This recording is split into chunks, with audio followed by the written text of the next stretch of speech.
پیچھے سے پڑھنا، اس کا کیا مطلب ہے؟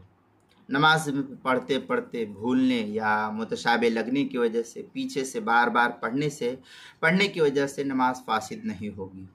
اور سجدہ سہو بھی واجب نہیں ہوگا۔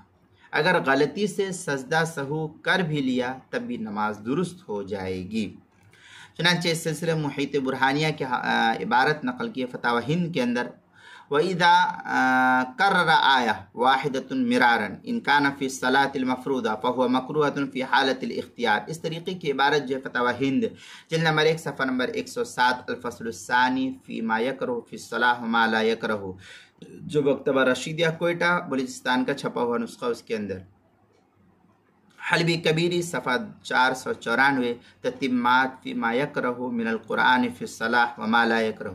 سہیل اکیڈمی لاہور کا چھپا ہوا نسخہ، اس کے اندر